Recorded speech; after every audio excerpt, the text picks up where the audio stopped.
Hi class, welcome back. We are going to talk about society and the different types of societies. So a society is essentially a group of people who share a language, a culture, and a geography.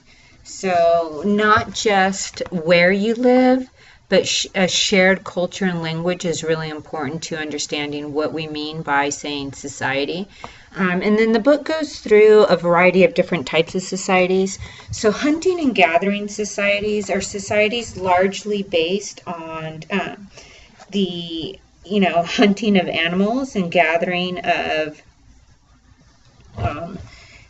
food supplies. Most of the economic resources come from that. A pastoral society and a horticultural society is essentially focused on the pasture of animals and the horticulture of plants using hand tools. An agricultural society is a society that has a surplus of food at this point, based on the growing of plants and being able to raise enough food supply to be able to have a surplus in addition to what the people within the civilization need. An industrial society, if you think industrial revolution, this will give you a good idea of an example of an industrial society where you have industry, factories, that type of thing as a main source of economics for the society. Post-industrial society is what we would call an information society. So instead of turning things from raw materials into usable items in the society, this is a economics based on the transmission of information and or skills. So if you think the types of jobs you would normally would be teachers, lawyers, accountants, that is an information society. A biotech society is where we're actually moving towards, and this is a society that has biotechnology as a main form of its economics. So if you think GMO products, like the GMO seeds, genetically modified seeds that we see today as 95% of the seeds that are being used in farming, this is where we're moving, and this is what we would call a biotech society. So pretty straightforward. You can read through the different definitions. And then we're going to move on to Durkheim's, Emil Durkheim, his perspective on society. So talking first about social integration, and what he means by social integration is that members of society are united by shared values, norms, and mores. That we have a mechanical solidarity, and that's where people tend to perform similar These lectures are not as easy as they seem. So mechanical solidarity is essentially when people who perform similar tasks tend to develop a similar consciousness. So mechanical solidarity would be you and I and 10 other people do the same type of job. So we start to develop the same way of viewing the world, thinking about things. We have shared ideologies, similar beliefs, values, similar connection to the social structures. That's mechanical solidarity. Solidarity in general means a shared connection or understanding with other people. And then Durkheim talks about division of labor. And division of labor is people within society become specialized into a specific type of work. And he actually believed that the higher division of labor that we have, the more solidarity we would have as a society. And then he talks about another type of solidarity called organic solidarity. And that is that as each individual performs a different task, but are dependent upon one another, we become more and more integrated with shared ideas and shared consciousness. So we have both mechanical solidarity and individual solidarity.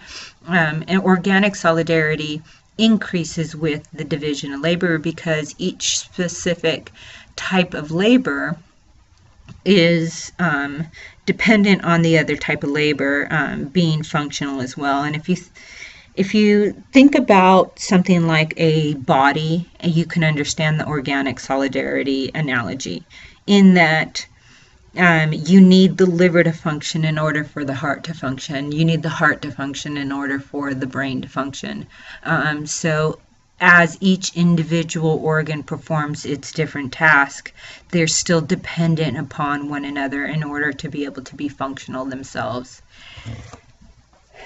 This moves us on to what we call Gemeinschaft and Gesellschaft. So these are German words you probably haven't heard before, but it's something you're going to have to know. In other words, memorize for the quiz. So Gemeinschaft is an intimate community, whereas a Gesellschaft is an impersonal association. So Gemeinschaft, think about it this way.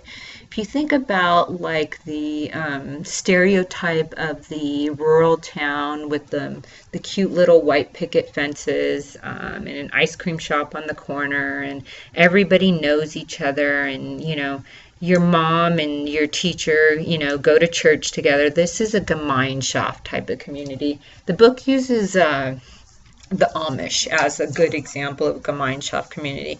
Everybody is so socially integrated that everybody is in everyone's business. So in a Gemeinschaft community, if you were to go as a teenager to the downtown area of your community and you decided to spray paint on the sign of the ice cream shop, by the time you got home, it's very likely that your mother would already know what you've done and you would be punished. And that's because in a Gemeinschaft community, there's a very strong, intimate connection within the community.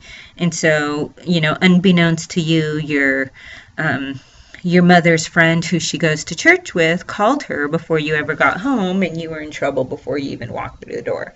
Whereas a Gesellschaft community, this is an impersonal association. This is what most of us are accustomed to living in urban California area, where you may know the name of your neighbor or may not, but you don't really know their lives. You probably don't have their phone number.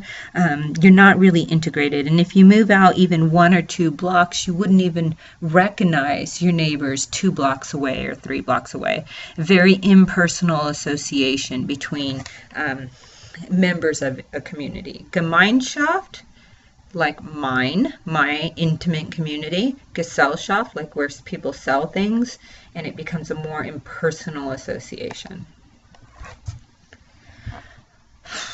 So if you look at the micro-sociological perspective and you have this face-to-face interaction,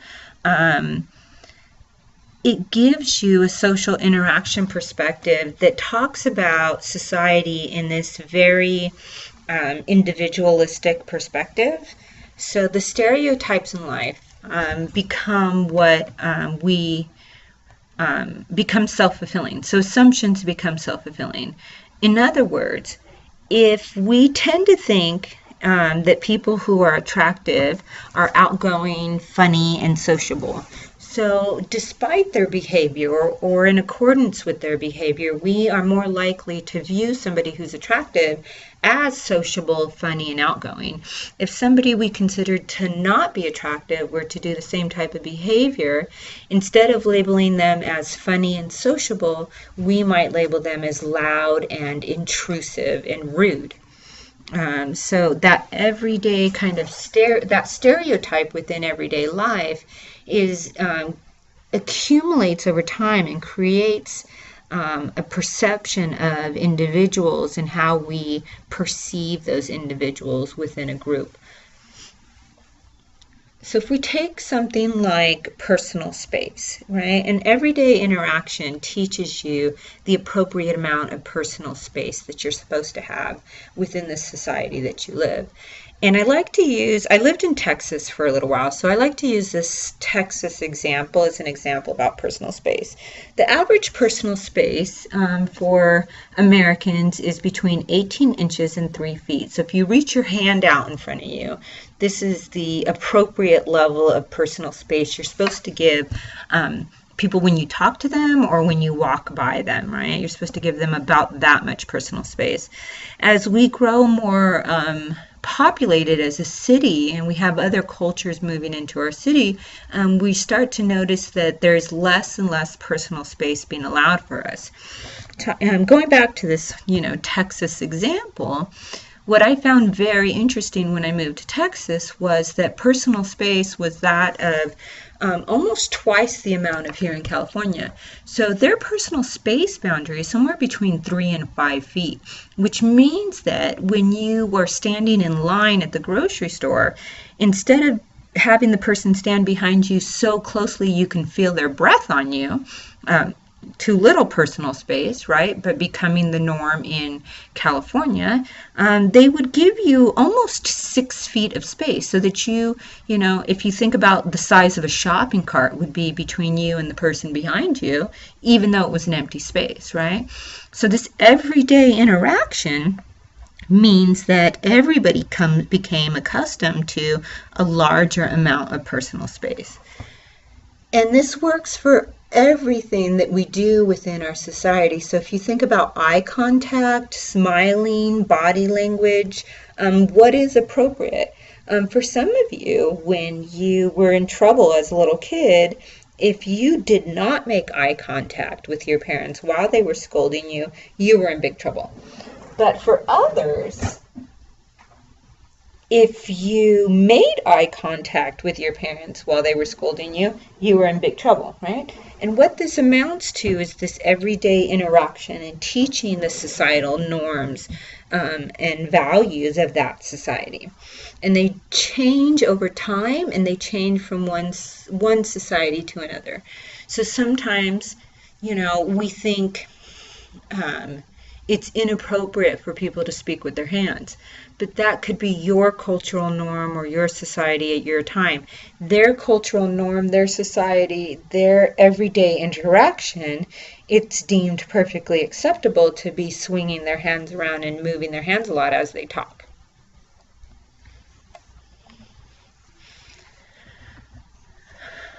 So then we're going to move on to Irving Goffman's everyday interaction. He talks about it in terms of the presentation of self in everyday life, in other words, dramaturgy.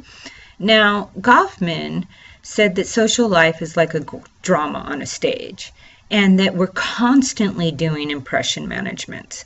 So we have front stage impression management, backstage impression management, and we act very differently whether we perceive ourselves to be front stage or backstage. So think about how you dress, how you act, how you speak when you are front stage, when you're at school, at work, and even in front of your peers. Now think about what you do when you're backstage, what you do at home, what you do in your room by yourself.